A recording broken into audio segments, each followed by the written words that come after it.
سارام آرام دا استقلال څومره خوږي محبت اورور ولدا استقلال څومره خوږي محبت اورور ولدا استقلال.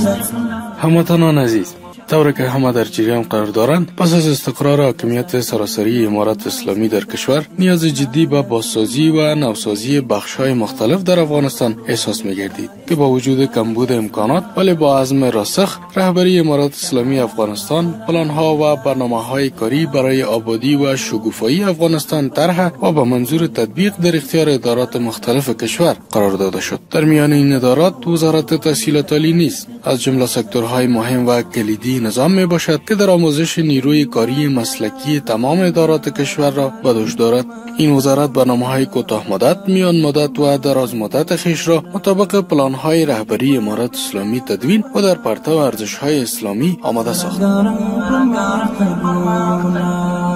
لوړ زده کړې وزارت په تیرو څلورو کلونو کې له ستونزو او مالي محدودیتونو سره د تحصیل کیفیت لوړونې، علمي څېړنو پراختیا او محصلینو اسانتیاو لپاره د زیربناو جوړولو په برخه کې علمي او متحدانه ګامونه اخیستي دي چې په خلاصه ډول یې په درې برخو ویشو. علمي برخه: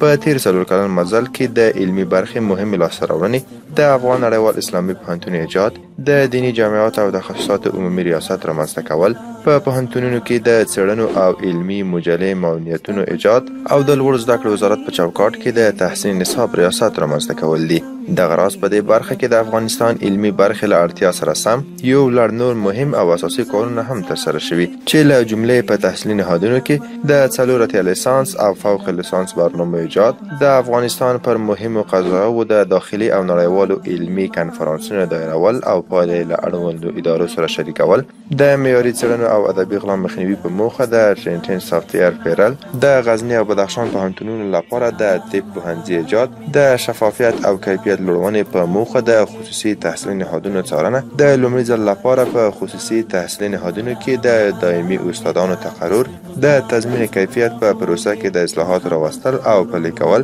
او همدارنګه لسګونه نور موارد.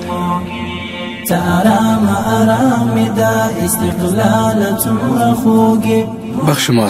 محصل بخش دیگر این نظام می باشد که با نیروی جوان خیش سهم بارز در ترقی و پیشرفت کشور ایفا می کند. وزارت تحصیلات عالی با توجه به اهمیت محصل در انکشاف و توسعه افغانستان مطابق امکانات خیش سهولت های لازم آموزش را برای محصلان عزیز مهیا کرده است. ایجاد ریاست انسجام خدمات محصلان، راهاندازی کورس های تقویت زبان های داخلی و 2 زبان بین المللی، تدویر برنامه‌های اصلاحی و فکری به منظور تقویت دانش اسلامی و پابندی به امور دینی، با ایجاد آمریت‌های دعوت و ارشاد در نهادهای تحصیلی اماراتی و خصوصی، طی مراحل اسناد و فراغت محصلان از طریق شرکت افغان پست، تشویق محصلان ممتاز و برگزاری مسابقات سیرت النبی صلی الله علیه و سلم و تعلیم الاسلام، ایجاد و تجهیز کتابخانه‌ها، لابراتوارها و ده‌ها امکانات دیگر به هدف تقدیم نیروی مسلکی متحد به ارزش‌های دینی برای محصلان فراهم گردیده است.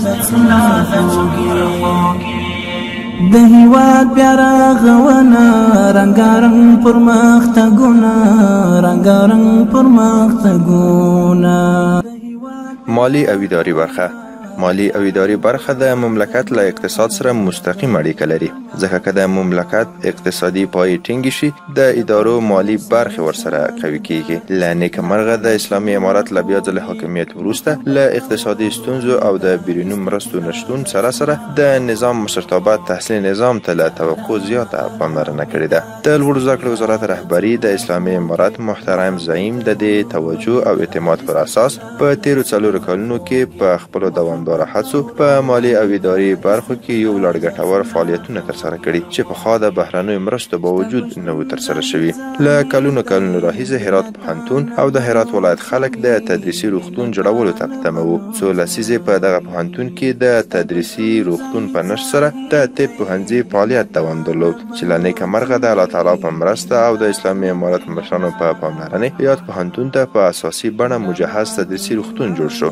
در کنار آن وزارت تحصیلات عالی در بخش‌های مالی و اداری موفق به چاپ اسناد تحصیلی در داخل افغانستان، ایجاد سیستم معلوماتی و مدیریتی وزارت تحصیلات عالی یا HEMIS، خریداری وسایل لابراتواری برای نهادهای تحصیلی، افتتاح و منظوری صدها پروژه زیربنایی در پوهنتون‌ها، منظوری خریداری 20 جریب زمین برای پوهنتون نورستان، با لطف و شفقت امیرالمؤمنین حفظه الله تعالی، مهیا ساختن جای بود و باش برای استادان مسافر، معاف کردن فیس استادان که در برنامه‌های ماستری و دکترا شامل می‌باشند، تسریع پروژه ساخت مرکز سرطان، بازسازی و تجهیز شفاخانه‌های کادری، استرداد زمین‌های غصب شده مربوط به تحصیلات عالی و همچنان اعمار و بازسازی صدها پروژه خرد و بزرگ دیگر در نهادهای تحصیلی مرکز و ولایات افغانستان دستاوردها و فعالیت‌های دیگر را نیز انجام داده است. دستاوردهای 4 سال گذشته نتیجه تلاش‌های شبانه روزی همکاران وزارت تحصیلات عالی، استادان، محصلان و حمایت مردم است. این پیشرفت‌ها کافی نیست و تنها آغاز برای یک آینده روشن‌تر است، آینده‌ای که در آن پوهنتون‌های افغانستان در سطح منطقه و جهان بدرخشند و نسل جوان ما با علم، مهارت و آگاهی مسیر ترقی را هموار سازند به سوی یک تحصیلات عالی با کیفیت و یک کشور مترقی که با ارزش‌های اسلامی پایه‌های آن استحکام یافته باشد. محبت اورور ولدا استقلال څومره خوږی، محبت اورور ولدا استقلال څومره خوږی.